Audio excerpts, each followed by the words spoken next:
Orang yang paling sering menampakkan sikap tidak konsisten itu Pak Jokowi. Cuman ngurus Habib Rizik kayaknya. Apa? Dijadiin musuh negara, dibikin rekayasa. Nggak ada dalam darah kita ini pencuri, Pak. No, salah.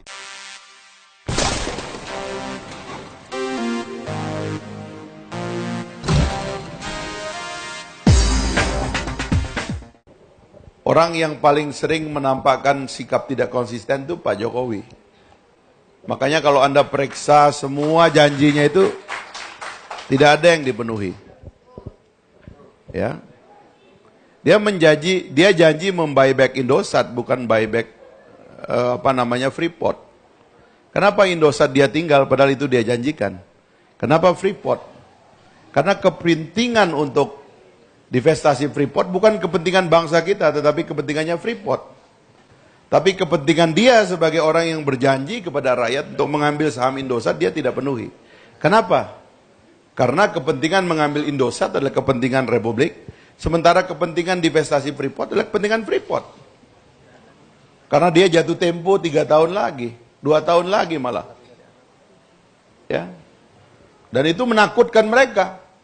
Karena kalau berganti pemerintahan yang punya idealisme, mereka dapat 0. Dia harus usir kaki dari Republik ini. Itu yang dia takut. Jadi privatisasi kepentingannya Freeport. Tapi Pak Jokowi menganggap itu heroismenya dia. Itu tidak konsisten. Dia janji begitu banyak janjinya itu. Ya. Tapi tidak dipenuhi, dia kerjakan yang lain. Dia bilang revolusi mental, dia bilang poros maritim, tidak diselenggarakan. Apa revolusi mentalnya? Apa poros maritimnya? Poros maritim disederhanakan dengan ngebom itu. Padahal saya membayangkan poros maritim itu means bikin paradigma ekonomi baru berbasis maritim. Mari kita kontrol laut dunia. Kita punya sejarah sea power. Kita ini Majapahit, Sriwijaya. Kita ini Sriwijaya, penguasa Selat Melaka. Armada laut kita itu, saya tadi dikasih buku oleh Pak Gubernur, itu tentang siapa? Pelaut tertua atau pengelana tertua di dunia ini kan Enric. Ya. Saya membayangkan itunya poros maritim, pidatonya itu adalah tentang sea power. Ya. Sehingga kemudian negara-negara di sekitar kita itu kagum dengan atau takut dengan wibawa laut kita. Ternyata tidak, gitu. Ya, malah tidak terdengar ada produksi kapal yang signifikan. Kerjaannya ngebom kapal, rakyatnya kekurangan kapal dan miskin sebagai nelayan yang nggak punya kapal. Saya tahu kelebihannya Pak Jokowi. Saya detail juga membaca riwayat Pak Jokowi. Agak detail lah membacanya itu. Saya pernah ketemu tertutup berkali-kali. Ya. Dan saya pernah sampai beliau suruh bikin paper untuk dibahas, khusus. Nih saya mulai buka ya, karena nanti saya khawatir orang nganggap saya ngeritik dari jauh. Saya ngomong dari depan, Pak. Tapi buat saya bukan kedekatan saya dengan Jokowi yang penting. Buat saya keselamatan rakyat yang penting. Teman-teman, kalau saya sekedar ingin dekat dengan Jokowi, lalu orang hormat kepada saya, ngasih saya proyek banyak, saya bisa lakukan itu. Saya bisa lebih dari yang lain-lain gitu kalau untuk sekedar dekat. Tapi saya tidak mau melayani diri saya, ego saya, ya, glorifikasi diri, punya teman presiden, punya teman pejabat, orang hebat. Dengan itu kemudian orang hormat kepada saya dan memberikan privilege dan fasilitas kepada saya. Tapi siapa yang memperjuangkan masyarakat? Siapa yang mengatakan kalimat-kalimat yang tidak terdengar? Ya. Saya mengatakan silakan puji Jokowi, tapi tolong argumen dengan saya, apanya yang mau kita puji? Ya, apanya yang mau kita puji gitu? Ya. Ambon ini kan jembatan besarnya kan dibangun Pak SBY, kan cuma diresmikan Pak Jokowi. Ya kan? Jangan mentang-mentang Pak Jokowi yang resmiin, seolah-olah ini urusan Pak Jokowi semua. Tadi yang dibilang uang-uang tuh enggak ada uangnya itu. Itu uang dari zaman Pak SBY, Undang-Undang Desa, Undang-Undang nomor 6 tahun 2014. Jadi sekali lagi itu tadi. Yang kedua, saya nggak akan lari. Kalau Pak Jokowi harus ditolong, kita tolong. Cara nolongnya gimana? Kasih tahu saya cara nolongnya. Pak Jokowi menciptakan konflik ideologi. Apa sekarang hasilnya dari konflik ideologi ini? Apa coba? Cuman ngurus Habib Rizik kayaknya. Orang yang tadinya nggak terkenal, bukan siapa-siapa, dijadiin musuh negara, dibikin rekayasa, ya kan? Lalu jadi konflik besar kayak begini, jadilah Habib Rizik tokoh besar. Setelah jadi tokoh besar, kebingungan sendiri gimana natasinya. Kenapa bikin konflik ideologi? Sederhana kok. Kalau penistaan dianggap ada dalam pasal, laksanakan aja. Kenapa mesti sembunyi-sembunyi? Fair aja kok. Orang nggak akan demo sebesar itu 7 juta orang. Kalau bukan ada persoalan mendasar yang kita tidak mau selesaikan. Selesaikan dong. Dia nggak mau selesaikan. Pemimpin harus hadir. Nggak usah takut sama rakyat, Pak. Rakyat kita nggak ada orang baik-baik. Tradisi orang baik.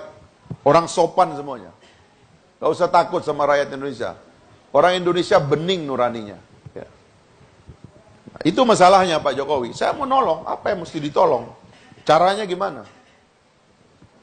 Tadi kita ngomong sama teman-teman DPRD, Susi ngelarang rakyat, moratorium ngelarang itu, nangkap ikan.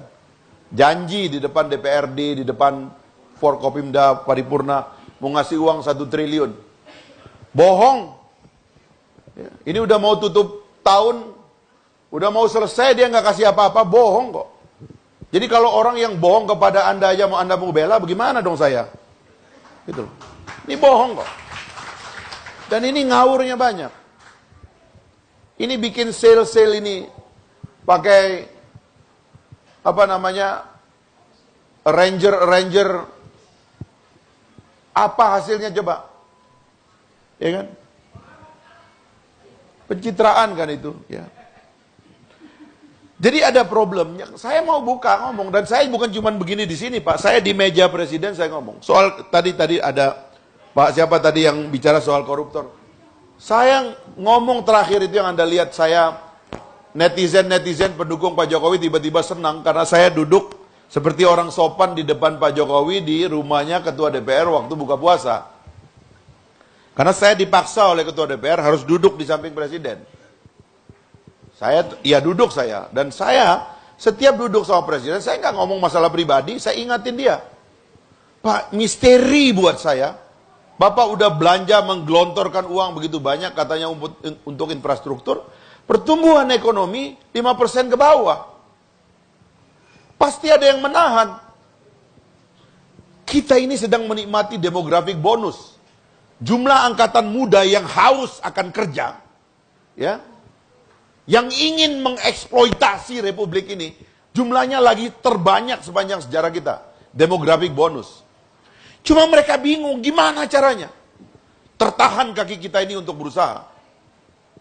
Dan itulah 5% itu. Tanya itu sumbernya apa, Pak? Saya bilang survei mengatakan ketidakpastian hukum. Jadi saya tanya beliau, bagaimana Bapak mau beresin ini penegakan hukum ini? Dan saya kritik KPK di situ, Pak. Saya kritik KPK itu bukan karena saya koruptor, Pak. Kalau saya koruptor kan udah ditangkap, saya pasti nomor 1 mau ditangkap. Saya kritik cara kerja. Cara kerja dalam negara itu ada undang-undangnya, ada prosedurnya. Hukum itu ada filsafatnya. Yang dilakukan oleh KPK ini adalah festival yang tidak kita perlukan, memuakkan. Anda mungkin senang aja ngelihat orang bupati tiap minggu ditangkap. Bohong itu, Pak. Bohong. Yang kita mau stop itu adalah bleeding atas ketidakpastian. Supaya orang itu menjadi pejabat publik, bikin keputusan. Berani. Eksekusi, rakyat kasih izin, suruh bergerak. Lanjutkan. Ngurus KTP, ngurus ini cepat. Itu yang diperlukan. Jadi indikator dari hasil pemberantasan korupsi itu harus jelas. Negara kita tambah maju kah? Eksekusi pembangunan lebih cepat kah? Kepastian hukum lebih cepat kah? Bukan malah sebaliknya. Satu sisi indikator mengatakan, survei mengatakan bahwa ketidakpastian hukum di Indonesia ini mengancam termasuk dunia usaha sehingga tidak berani melakukan eksekusi bisnis.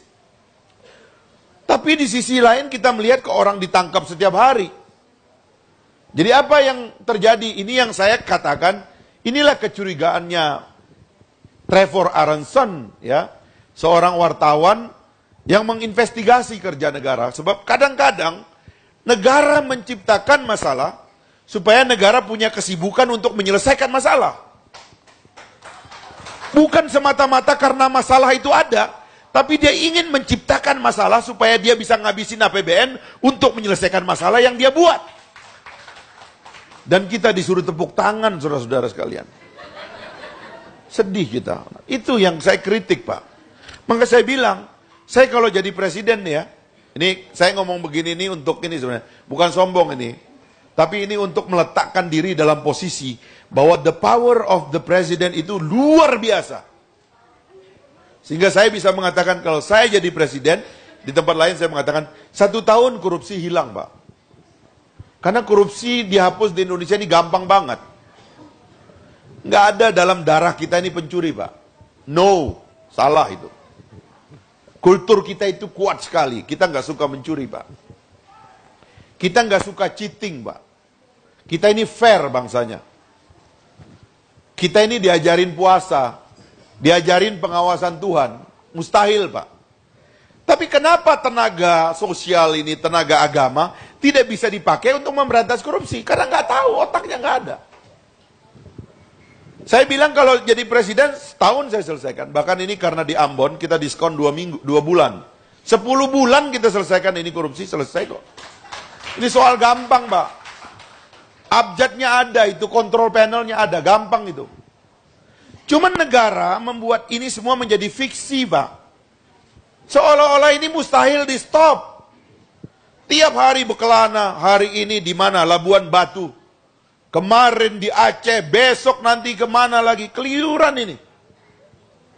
Hati-hati, biasanya daerah-daerah yang saya baru datang tuh ada OTT biasanya. Iya, untuk nunjukin bahwa saya salah. Dia bikin OTT di situ. Adalah pejabat lagi ngembalin uang pilkada habis kalah misalnya kayak gitu kan. Ya dikasihlah oleh seseorang amplop sedikit ditangkap. Nanti dibuka gini di depan KPK, tutup mata. Dia bikin drama, bohong itu, Pak.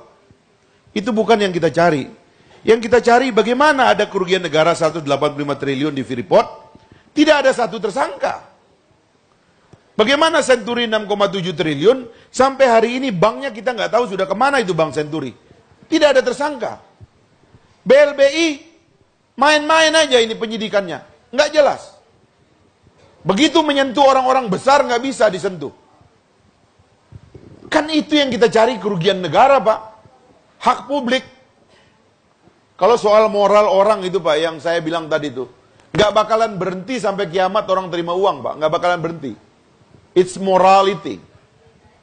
Yang kita cari adalah yang begituan yang menciptakan kerugian.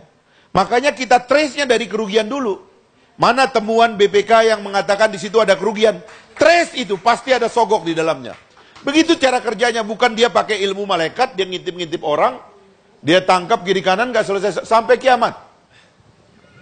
Setahun lagi nih kita meninggal nih malam ini nih ya. Kita bangun 100 tahun lagi, masih OTT, Pak. Terus kita tepuk tangan. Dengan anggaran 1 triliun per tahun KPK melakukan itu. Jadi, fiksi, Pak, korupsi itu. Demokrasi itu, Pak, ya. Begitu dia datang, itu yang pertama hilang, korupsi hilang. Tapi kebebasan tidak hilang. Sehingga masih ada orang nakal. Jadi demokrasi dan orang nakal itu, satu koin, dua sisi itu. Karena Anda memberikan kebebasan, muncul orang nakal. Tapi dalam survei, kurva normal, manusia itu dibagi 3, Pak. Ada orang yang ekstrim baik, Pak, mirip malaikat, ada itu. Sedikit sekali kurvanya begini. Di ujung ini ada, di sebelah kanan ini, ada orang mirip malaikat, baik sekali. Jarang kita ketemu orang kayak begitu. Sedikit sekali, 0, sekian persen. Ada orang nakal sekali sebelah kiri sini, kayak iblis, Pak. Ada, tapi sedikit. Hukum itu, Pak, mengejar yang kecil ini. Karena itu yang dicari bukan orang keliru, tapi orang salah. Yang dengan niat jahatnya, dia melakukan pengerusakan sehingga merugikan publik, merugikan keuangan negara. Jadi pada umumnya kita bangsa baik. Jadi jangan pesimis. Gara-gara ini semua, ya kan, dikembangkan gitu. Kalau KPK boleh OTT kepada lembaga lain, kenapa kita tidak boleh OTT KPK? Kenapa di KPK nggak ada orang nyuap?